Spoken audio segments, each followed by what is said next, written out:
என் அருமை உலகத்தமிழ் மக்களே, தாய்மார்களே, பெரியோர்களே, சிறார்களே, என் அருமை சீடர்களே, யோக நண்பர்களே, யோக விரும்பிகளே, உங்கள் அனைவருக்கும் என் இனிய காலை வணக்கம்.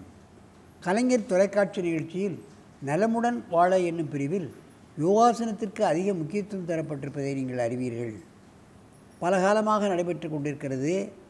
மக்களுக்கு தேவையான பயிற்சி என்ற காரணத்தினாலும், மக்களை நோயின்றி வாழ்வதற்கான வழிமுறைகளை காண முடியும் என்ற காரணத்தினாலும், இப்பொழுதெல்லாம் நோய் என்பது சர்வசாதாரணமாக வந்துவிட்டது.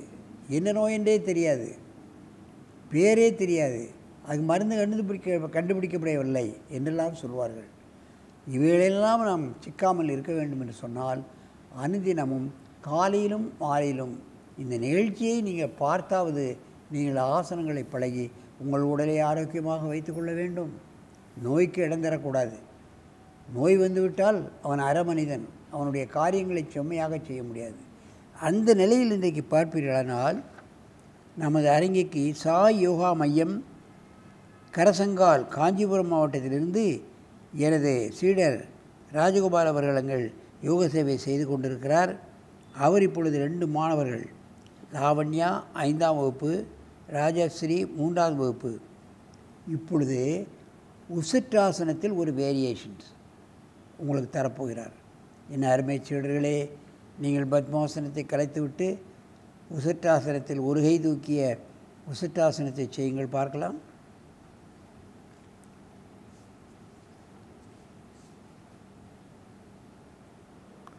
உசிட்டாசனம் என்றால் ஒட்டக ஆசனம் என்று பெயர்.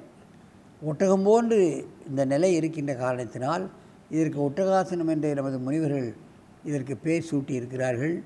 இதனுடைய நன்மைகளை பார்க்க வேண்டும். முதுகெலும்பு முழுமையாக வளைக்கப்படுகிறது, கழுத்து வளைக்கப்படுகிறது, மார்பகம் விரியப்படுகிறது.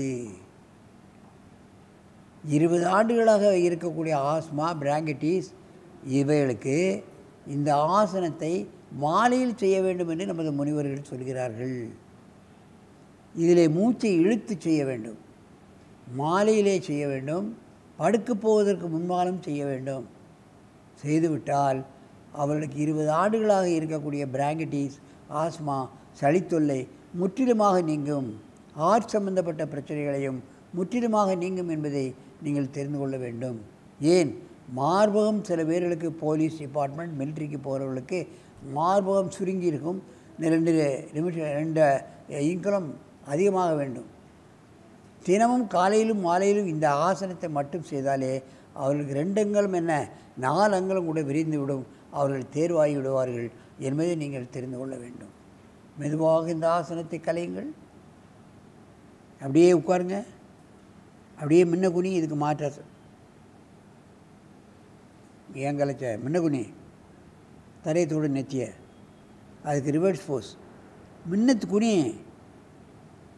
தலையை நெத்தி, தரையத்தோடு, கையை முதுகில் கட்டு. மகாமுத்ரா, உசிட்டாசனத்துக்கு மாற்றாசனம் மகாமுத்ரா.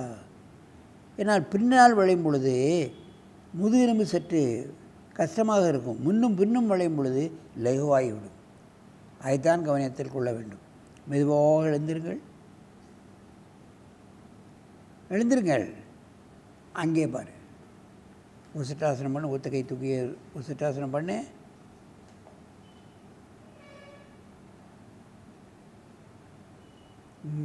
விரலெல்லாம் சேர்த்துடணும். 2 மூச்சுகள், 4 மூச்சு வரைக்கும் இழுக்கலாம் சத்தமாக.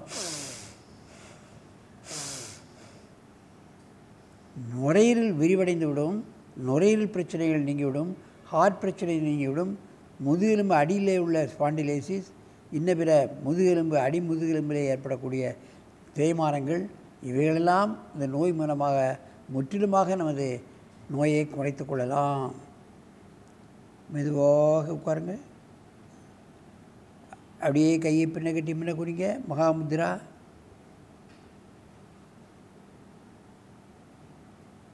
முன்னால் குனியும் பொழுது ஒரு 20 எண்ணிக்கை இருக்க வேண்டும். பின்னால் வரும் பொழுது 4 மூச்சு இழுக்க வேண்டும். அப்படியே எழுந்திருங்க. ஒருவருக்கு நேராக பார்த்து கொண்டு இந்த ஆசனத்தை செய்யுங்கள்.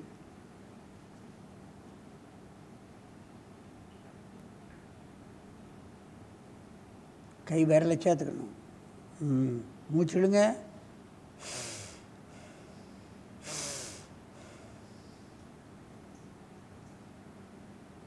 அப்படியே உட்காருங்க. கையை பின்ன கட்டி பின்ன குடிங்க.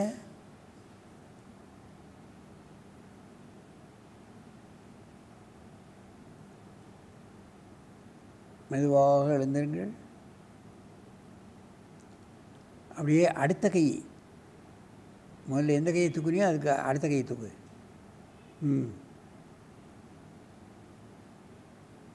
கை பின்ன போட்டோம், பின்ன போகணும் கை. மூச்சுடு, தலையை போடு, தலையை போட்டணும்மா. நல்ல மூச்சுடு.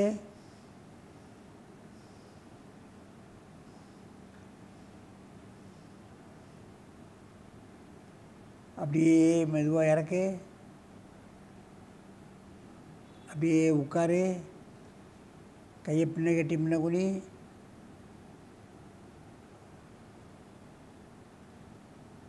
அப்படியே நேராக வந்து பத்மாசனத்தில் உட்காரு. என் அருமை பெரியவர்களே, இன்றைக்கெல்லாம் சின்ன குழந்தைகளுக்கு பார்ப்பீர்களானால் பள்ளிக்கு செல்லக்கூடிய பிள்ளைகளுக்கு அநேகம் பேருக்கு இந்த இருமல், காய்ச்சல், அதுக்கப்புறம் எப்போ பார்த்தாலும் சளித்தொல்லைகள், பிராங்கடிஸ்லாம் வந்து கொண்டே இருக்கும். இது இரவு படுக்க போவதற்கு முன்னாலே இந்த ஆசனத்தை செய்வார்களானால் அந்த ஆஸ்மா எத்தனை வருஷம் இருந்தாலும் சரி முழுமையாக நிவாரணம் கிடைக்கும். ஸ்பாண்டிலைசிஸ், எத்தனை பேருக்கு கம்ப்யூட்டரில் இருக்கிறவங்களுக்கு அடிமுதுகெலும்பு மேல் முதுகெலும்பிலையும் வலி வரும், அவைகளெல்லாம் நீங்கிவிடும் என்பதை நீங்கள் தெரிந்து கொள்ள வேண்டும். ஆகவே இது போன்ற ஆசனங்களை நாம் பழகி ஆஸ்பத்திரிக்கு செல்லாத நிலையை ஏற்படுத்தி கொண்டு என்றும் ஆரோக்கியமாக வாழ வேண்டும் என்று கேட்டு உங்களிடமிருந்து விடைபெறுவது ஆசனம் ஆண்டியப்பன். வணக்கம். அசிங்கத்தை துப்புவோர்.